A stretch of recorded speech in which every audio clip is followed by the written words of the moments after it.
This is the Mad Scientist Memo. The Mad Scientist Memo. Here we go.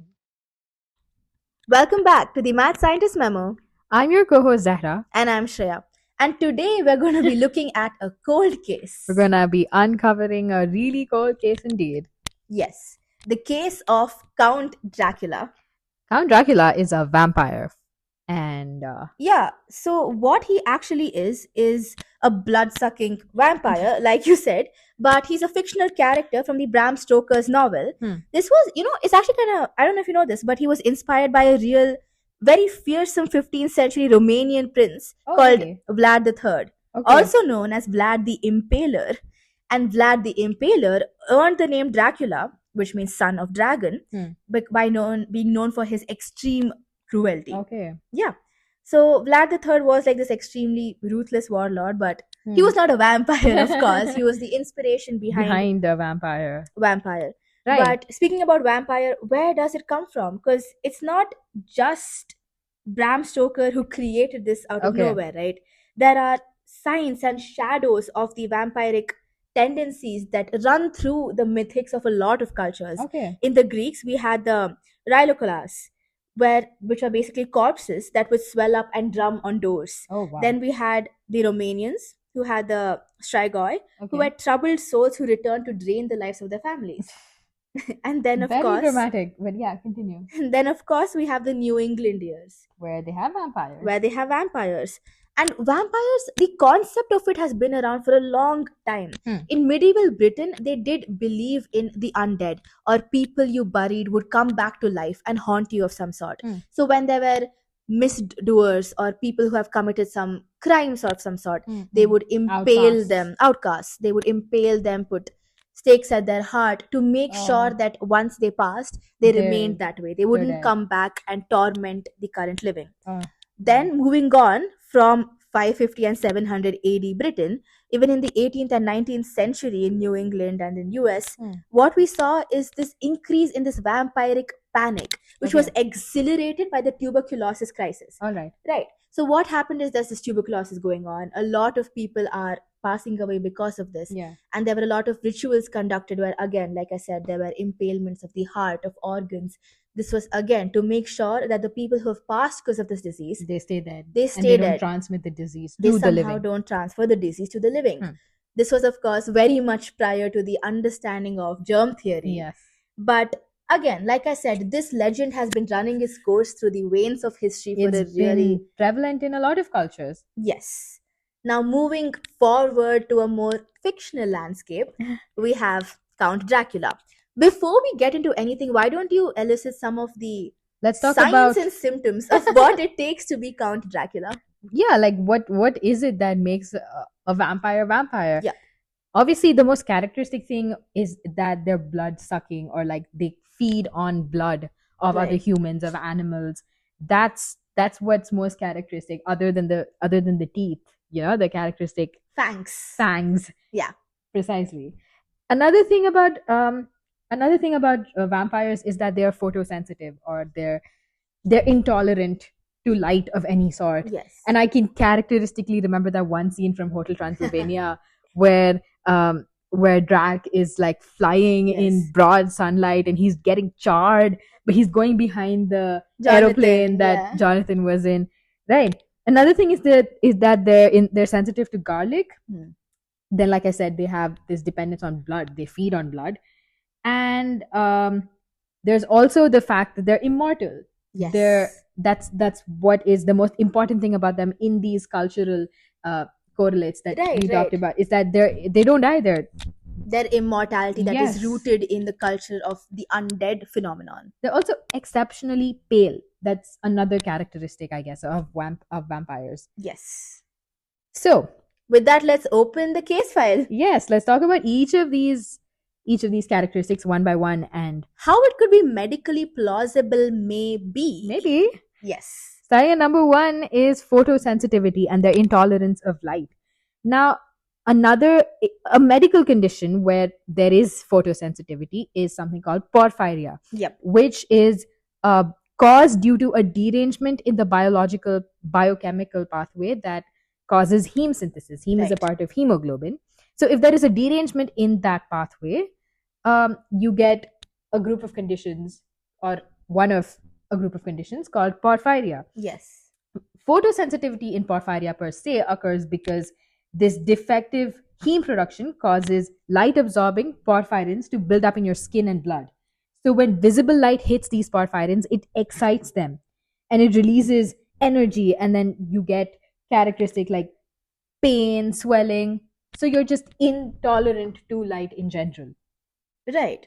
So what you're saying is over time you have like these skin blisters, these Yeah. cracks, these ulcerations. Like you just cannot tolerate, your body cannot tolerate light. Right. It's this whole array of like cutaneous erosions. Manifestations. Yeah. So that's why vampires stay in the dark. Right. And you know what? I did read that over time the scarring does get worse, right? Okay. Of course. So what if we can explain the characteristic physical features with this as well? The nose and the ears, they start receding. Yeah, they a do bit. have a very characteristic facial appearance as well. Yeah. People afflicted with porphyria. Yes. Right. The nose and the ears, they start receding, the lips pull back. And what could this give us? People have noticed that maybe this could be described as like a certain bat-like appearance.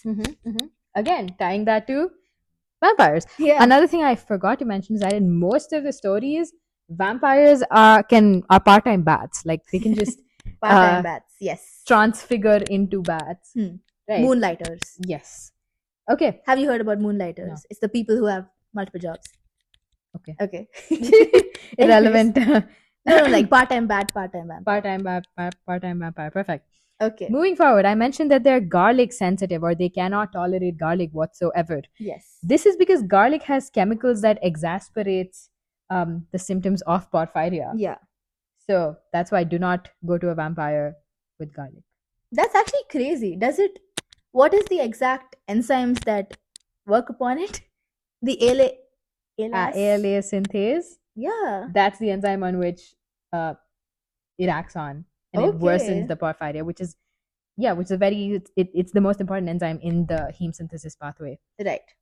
Okay, moving forward is again one of the most important things about vampires is that they feed on blood. Yep. Why is it? Right. The bloodlust. Yes. Or what some people would like to hypothesize, the iron deficiency that causes this sort of bloodlust. So we right? mentioned that their hemoglobin, the heme synthesis is impaired. They don't have adequate levels of hemoglobin in their blood. Yeah. So you're severely pale, you're severely weak, you are Uh-huh. severely Sounding like a vampire. right.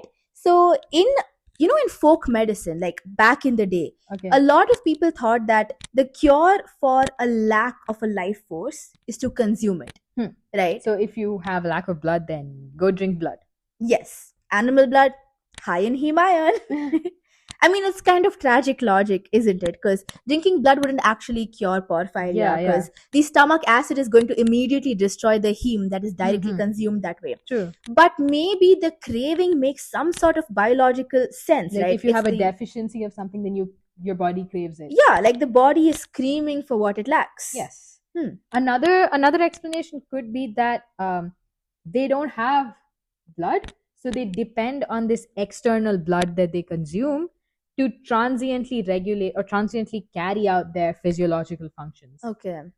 Right? Yeah, that makes sense. Um, Porphyria, it could also cause the gums to like recede and tighten. Really? Yes. Would that explain the fangs that I'm so fond of?